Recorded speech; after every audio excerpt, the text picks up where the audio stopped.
Amazing অ্যারাউন্ডে সকলকে স্বাগত। কলকাতা হাইকোর্টের একটি নির্দেশে প্রায় 26,000 শিক্ষক অশিক্ষক কর্মচারীর চাকরি বাতিলের মামলাটি সুপ্রিম কোর্ট পর্যন্ত গড়ায়। একটা সময় যে সংস্থা বলেছিল যোগ্য আর অযোগ্যের ভিতরে সীমারেখা টানা সম্ভব নয়, সেই সংস্থায় সুপ্রিম কোর্টে গিয়ে বলে এসেছে প্রায় 19,000 যোগ্য আর 7,000-এর কাছাকাছি অযোগ্য রয়েছে। ফলত একটি স্থগিতাদেশ পাওয়া গেছে, যা আরও মাস দুয়েক কাউকে অক্সিজেন দেবে, কাউকে দেবেও না।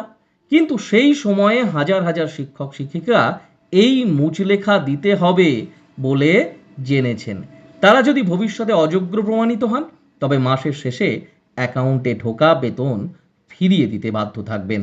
এই মুচলেখা দেওয়া নিয়ে প্রায় সকলেই কিন্তু নীরব।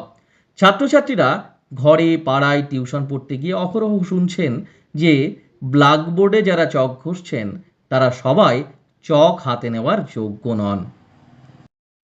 খোদ এসএসসি স্বীকার করে নিয়েছে যে চালের ভিতরে কাকর মিশে থাকলেও থাকতে পারে, তার মানে বেছে নিয়ে সেদ্ধ করতে হবে। আর এই যে মানুষগুলো দিনরাত সেদ্ধ হবেন, ক্লাসে ঢুকে নিজেই অজানাতে দ্বিধাগ্রস্ত হবেন, স্কুলের শিক্ষার্থীদের কাছে মাঝে মাঝেই বিভিন্ন ধরনের প্রশ্নের মুখে পড়বেন, স্টাফ রুমে বয়স্ক সহকর্মীর মুখ থেকে শুনতে বাধ্য হবেন আগে সব ভালো না থাকলেও ঘুষ দিয়ে শিক্ষক হওয়ার কোনো ব্যবস্থা ছিল না। শুনতে শুনতে দগ্ধ হতে হতে আবারও নিজের কাজটুকু করার চেষ্টা চালিয়ে যাবেন, যতক্ষণ না সুপ্রিম কোর্ট চূড়ান্ত রায় দিচ্ছে।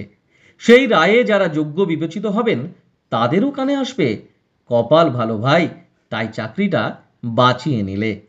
কিন্তু এভাবে আর কতদিন? আইনি জটিলতায় শিক্ষক নিয়োগ, শিক্ষাকর্মী নিয়োগ, এভাবে আর কতদিন? কিন্তু যারা অযোগ্য হিসাবে চিহ্নিত হবেন, যাদের সম্পর্কে অবলীলায় কোনো রাজনৈতিক বিশ্লেষক মন্তব্য করবেন যে পানীয় জলের লাইনের থেকে নিকাশির লাইন আলাদা করতেই হবে, কি করবেন? কোথায় যাবেন তারা? দুর্যোধন যে দ্বৈপায়ন হ্রদে গিয়ে লুকিয়েছিল সেটা তো অনেক বড় আকারের, এতদিনে নিশ্চয়ই বুঝিয়ে বহুতল উঠে গেছে। তবে কি প্রয় প্রণালীতে মিশে যাওয়ার চেষ্টা করবেন? কিন্তু সুনীল গঙ্গোপাধ্যায়ের কবিতায় বন্দি যেমন বাইরে থাকা সবার দিকে প্রতিপ্রশ্ন ছুড়ে দেয়, স্বাধীন স্বাধীন, তেমন করে জানতে চাইবেন না তো যোগ্য আর সবাই অযোগ্য, যোগ্য আর সবাই যোগ্য, অযোগ্য আর সবাই অযোগ্য? উত্তর আমাদের কাছে না থাকলেও এই যন্ত্রণার ভিতর দিয়ে আমাদের যেতেই হবে। সমগ্র শিক্ষক কুলকে যেতে হবে। ডব্লিউবিএসএসসির কেস, শিক্ষক বাতিল প্রসঙ্গ এসেছে 26,000 স্কুল শিক্ষক, হাই স্কুল শিক্ষকের ক্ষেত্রে। কিন্তু প্রাথমিক শিক্ষকদের ক্ষেত্রেও ওই একই লাঞ্ছনার শিকার হতে হচ্ছে জনমানসে। সাধারণ মানুষের কাছে শিক্ষক পুরো সমাজটাই, পুরো শিক্ষক সমাজটাই এমন একটা অবস্থায় এসে দাঁড়িয়েছে, শিক্ষক পেশার সঙ্গে যুক্ত ওই কথাটা শুনলে যেন চমকে ওঠেন সবাই। খুব সহজেই আপনাকে সন্দেহের চোখে দেখতে থাকেন, বিতর্কিত কিছু প্রশ্নও ছুড়ে দেন আপনার দিকে। এভাবেই যেতে যেতে আবারও মনে পড়তে থাকে আফ্রিকা মহাদেশের দক্ষিণ এবং পশ্চিমাংশের বিপুল জনপ্রিয় প্রথা লাবাসের কথা। সেই প্রথা অনুযায়ী একটি গ্রামের কারো বাড়ি থেকে কিছু চুরি গেলে সারা গ্রামের মানুষ সমবেত হতেন কোনো একটি জায়গায়, এবং একটি বাচ্চাকে ভরপেট মদ্যপান করিয়ে বলা হতো, চোরকে বেছে নাও দেখি। বাচ্চাটি যার দিকে আঙুল তুলে দেখায় তাকেই চোর বলে মেনে নেন গ্রামের সবাই, এবং কঠিন কঠোর শাস্তির খাড়া নেমে আসে তার উপর। এরকম এক যুবকের খোঁজ পেয়েছিলেন কেউ একজন, যে ছোটবেলায় ওই অবস্থায় পড়ে নিজের বাবার দিকে আঙুল তুলে দেখিয়েছিল, কারণ ভিড়ের মধ্যে সে কেবল নিজের বাবাকেই চিনত। ওই আঙুল তোলার ফলে শিশুটির বাবার একটি হাত কাটা যায়, সেই বিষয় নিয়ে আগেও লিখেছে কেউ কেউ। কিন্তু আজ এই বিচারে ব্যস্ত সমাজকে জিজ্ঞেস করতে ইচ্ছে করে, টাকা দিয়ে যারা চাকরি পেয়েছেন তারা ওই নেশা করা শিশুর মতো যদি নিজের বাবা মা প্রতিবেশীদের আঙুল তুলিয়ে দেখিয়ে বলে, এদের জন্যই আমি আজ অযোগ্যর তালিকায়, এরাই বারবার করে আমাকে বলেছে যে আর সবাই ব্যবস্থা করে ফেললেও তুমি কিন্তু পারছো না, ওই প্রশ্ন থেকেই এই সত্য বেরিয়ে আসবেই যে যোগ্য অযোগ্য, আসল মানুষ যোগ্য অযোগ্যের এই বিচারে ঠিক চাই কি? অযোগ্য একটা সিস্টেম, আর এই সিস্টেমে কিছু মানুষ পা গলিয়ে ফেলেছে। আর সেই সিস্টেমের চক্র সুদর্শন চক্রের মধ্যে ক্ষমতা সম্পন্ন এক কুদর্শন চক্র। টাকা যারা দিয়েছেন তারা তো অন্যায় করেছেনই, কিন্তু কেন দিলেন তারা টাকা? কারা নিল সেই টাকা? কারা পাড়ায় পাড়ায় রটিয়ে দিল যে অমুক দাদার কাছে গেলে চাকরি পাকা? এই পরিবর্তনটা বিগত এক যুগে ঘটে গেল বাঙালি সমাজে। এই পরিবর্তনটা কি প্রয়োজন নেই?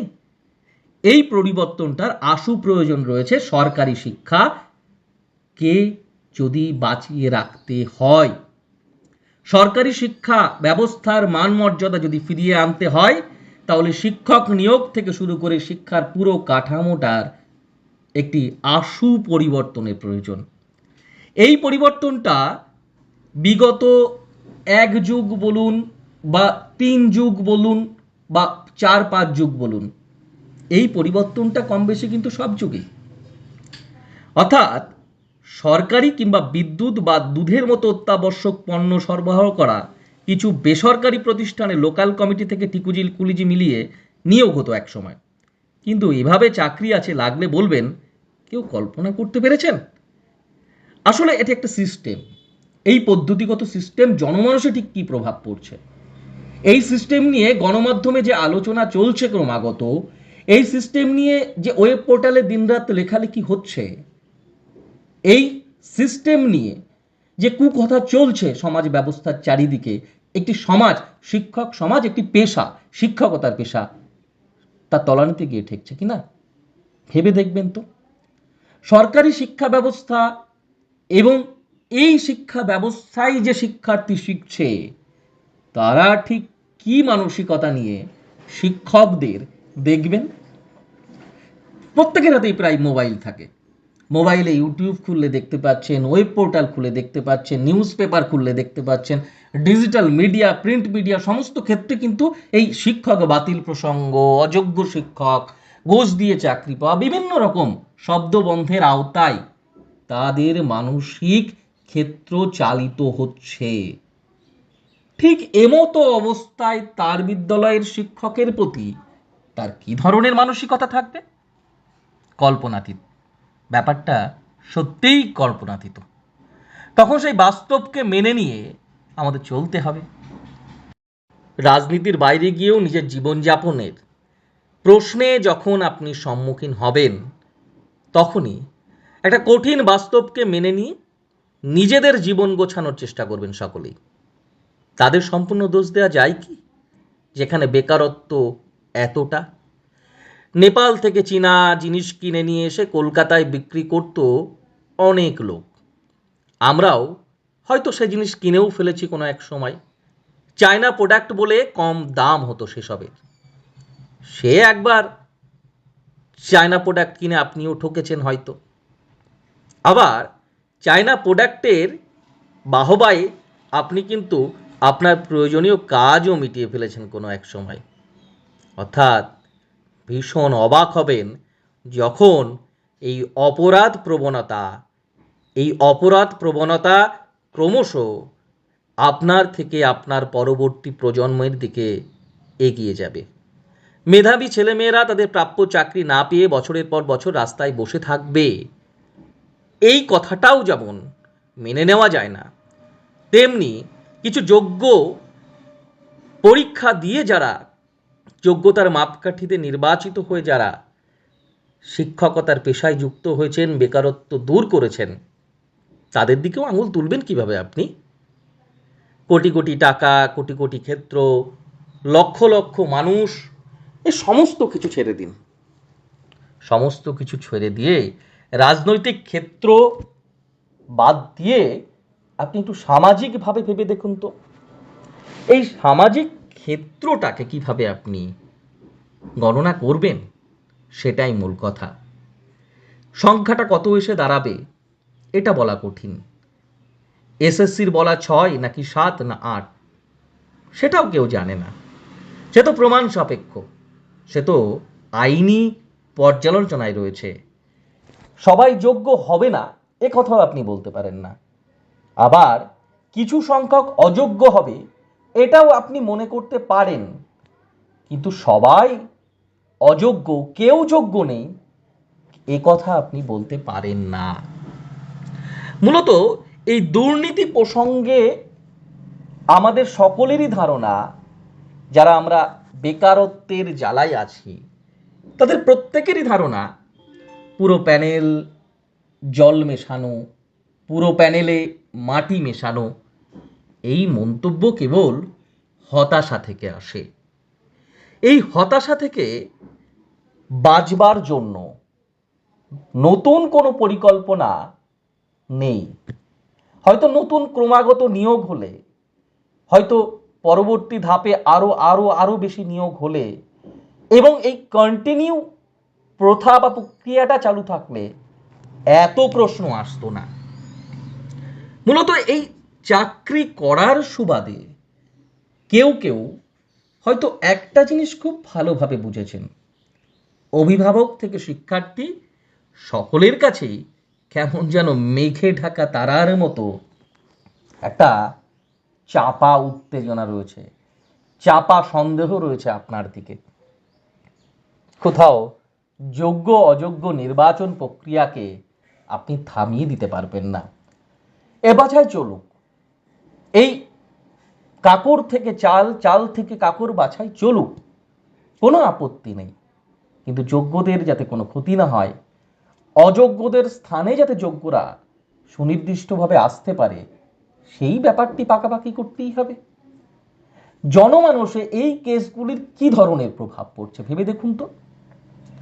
শিক্ষাক্ষেত্রে এই যে দুর্নীতির প্রসঙ্গ, এবং সেটা একদম প্রত্যন্ত গ্রামের শিক্ষার্থীর কানেও পৌঁছে গেছে, এটা অবশ্যই ঠিক যে সেই শিক্ষার্থী উচ্চ বা মাধ্যমিক স্তরের শিক্ষার্থী বা উচ্চ স্তরের শিক্ষার্থী, তাদের কাছে পৌঁছে গেছে কিছু শিক্ষক অযোগ্য রয়েছে। এই বাছাইটা যতদিন না সম্ভব হচ্ছে ততদিন কিন্তু প্রত্যেকের দিকে আঙুল উঠবে, আর এই আঙুল কিছুতেই আপনি থামাতে পারবেন না। আপনার দিকে প্রশ্নবাণ আসবেই, আত্মীয় স্বজনের কাছ থেকে আসবে, নিজের কাছের লোকের কাছ থেকে আসবে, বন্ধু বান্ধবের কাছ থেকে আসবে, যার সঙ্গে আপনি একসময় কম্পিটিশন করেছেন তার কাছ থেকেও কিন্তু একই ধরনের প্রশ্ন, একই ধরনের আঙুল আপনি দেখবেন। ঠিক এভাবে পুরো সরকারি শিক্ষা ব্যবস্থার দিকে একটা আঙুল উঠছে। শিক্ষার চারটি স্তম্ভ: শিক্ষক, শিক্ষার্থী, বিদ্যালয়, পাঠ্যক্রম। পাঠ্যক্রমের প্রশ্ন নাই, ছেড়েই দিন এই প্রসঙ্গে। কিন্তু শিক্ষক একটি বড় স্তম্ভ। সেই শিক্ষক কুল যখন বিভিন্নভাবে লাঞ্ছিত হন, যোগ্য অযোগ্যের প্রশ্নের মুখে দাঁড়ান, শিক্ষার্থীর মনে যে ডাইরেক্ট আপনার সঙ্গে ইনপুট, তার মনে যে প্রভাবটা পড়বে তা আগামী প্রজন্মকে কিন্তু ভুগতে হবে। এবং সেও আপনার দিকে যেমন আঙুল তুলছে, তেমনি সরু লাইনটাও সে কিন্তু এখন থেকেই রপ্ত করছে। সুতরাং একটা কথা বলা যায়, ভোটের রাজনীতিতে কি হবে সেটা এড়িয়ে গিয়ে সামাজিক ক্ষেত্রে শিক্ষক নামক পেশাটির অবনমন ঘটছে, শিক্ষার্থীর মানসিক বিকাশ বিপর্যস্ত হচ্ছে, আইনি জটিলতার মধ্যে পড়ে শিক্ষক সমাজের মানসিক স্থিতি নষ্ট হচ্ছে। এই সমগ্র শিক্ষা ক্ষেত্রটাকে যদি বাঁচিয়ে রাখতে হয়, সরকারি শিক্ষাকে যদি বাঁচিয়ে রাখতে হয়, আগামী নিয়োগ প্রক্রিয়া অবশ্যই স্বচ্ছ, সততার সাথে এবং আরো কঠোর নিরাপত্তা, কঠোর নিয়ম ও প্রক্রিয়ার মাধ্যমে সম্পন্ন করা উচিত, যাতে সরকারি শিক্ষার দিকে আঙুল তুলতে কেউ না পারেন। সরকার কিন্তু শিক্ষাক্ষেত্রে প্রচণ্ডভাবে উন্নতি করবার চেষ্টা করছে, বিদ্যালয়ের পরিকাঠামো উন্নয়ন করছে, আরেকটি স্তম্ভকে বাড়াচ্ছে। শিক্ষার যে চারটি স্তম্ভের মধ্যে বিদ্যালয়, তার পরিকাঠামো কিন্তু ক্রমশ উন্নত হচ্ছে। বিদ্যালয়ে জলের ব্যবস্থা হচ্ছে, বিদ্যালয়ে বিদ্যুৎ সংযোগ হচ্ছে, বিদ্যালয়ে কম্পিউটারাইজেশন এসছে, বিদ্যালয়ে ডিজিটালাইজেশন এসছে, বিদ্যালয়ে অডিও ভিজুয়াল বিষয়গুলি এসছে। তাহলে এক্ষেত্রে আসছে, এবং শিক্ষার্থীর মান উন্নয়নের জন্যও কিন্তু, শিক্ষার্থী যাতে ড্রপ আউট না হয় তার জন্য কিন্তু বিভিন্ন ধরনের পরিকল্পনা নেওয়া হচ্ছে। বিভিন্ন শ্রী প্রকল্প, কন্যাশ্রী, রূপশ্রী, শিক্ষাশ্রী, বিভিন্ন ধরনের প্রকল্পের আওতাধীন এনে শিক্ষার্থীদের কিন্তু বিষয়গুলি সম্পর্কে জানাচ্ছে এবং বিষয়গুলিতে সহযোগিতা করছে উচ্চশিক্ষার জন্য। এবং শিক্ষার্থীদের প্রয়োজনীয় যে জিনিসপত্র, খাতা, বই, সমস্ত বিনামূল্যে প্রদান করবার মাধ্যমেও কিন্তু শিক্ষার্থীদের সুবিধা প্রদান করা হচ্ছে। যানবাহনের সুবিধা, সাইকেলের মাধ্যমে। সাইকেল দেওয়ার মাধ্যমে। তাহলে এত প্রকল্প, বিদ্যালয়ের পরিকাঠামো, শিক্ষার্থীর এবং ডোর টু ডোর প্রতিটি ঘরে শিক্ষার্থীদের যে ভোট কেন্দ্রিক উন্নয়ন না করে শিক্ষার্থী কেন্দ্রিক উন্নয়ন হচ্ছে, সেই শিক্ষার্থী কেন্দ্রিক উন্নয়ন, এই ফোকাসটা শুধুমাত্র নষ্ট হয়ে যাচ্ছে কিন্তু শিক্ষক নিয়োগ অর্থাৎ আরেকটি স্তম্ভের অস্বচ্ছতার ফলে।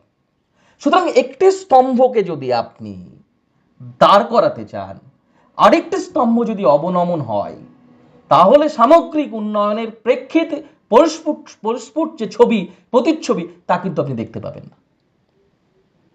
সুতরাং এখানে আমাদের একটা জিনিস কিন্তু মূলত খেয়াল করতে হবে, এই সরকারি শিক্ষার ক্ষেত্রটাকে যদি জারি রাখতে হয়, সেটি হলো এই চারটি স্তম্ভের সামগ্রিক উন্নয়ন। শিক্ষায় পাঠ্যক্রমেরও একটা ব্যাপক উন্নয়ন প্রয়োজন, কারণ বিভিন্ন বোর্ড আছে, আইসিএসসি, সিবিএসসি বোর্ডের সিলেবাসের সঙ্গে আমাদের এই সরকারি শিক্ষা সিলেবাসের একটা ফারাক রয়েছে, বিস্তর না হলেও কিছুটা ফারাকও রয়েছে কিন্তু।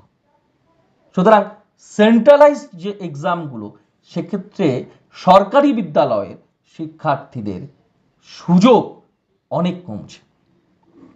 আমাদের কিন্তু এই সরকারি শিক্ষার বিভিন্ন ক্ষেত্রগুলিকে আমাদের দেখতে হবে, এবং সেই সঙ্গে সঙ্গে সরকারি বিদ্যালয়ে মিড ডে মিল দেওয়ার মাধ্যমে ড্রপ আউট সংখ্যা কমছে, সরকারি বিদ্যালয়ে শিক্ষকের ঘাটতি রয়েছে, তবুও শিক্ষকরা কিন্তু আপ্রাণ চেষ্টা করছে যাতে কিভাবে আরো বেশি সেই অভাবের ঘাটতি বা সেই অভাবটা যাতে তারা না বুঝতে পারে, আরো বেশি পাঠদান বা আরো বেশি কিভাবে সক্রিয় করে তোলা যায় পাঠদানকে, সেই চেষ্টাও করে যাচ্ছে। কিন্তু শুধু এই একটি প্রশ্ন, অযোগ্য এবং যোগ্য, পুরো শিক্ষক কুলের, পুরো শিক্ষা ব্যবস্থাকে একটা প্রশ্নের মুখে দাঁড় করাচ্ছে।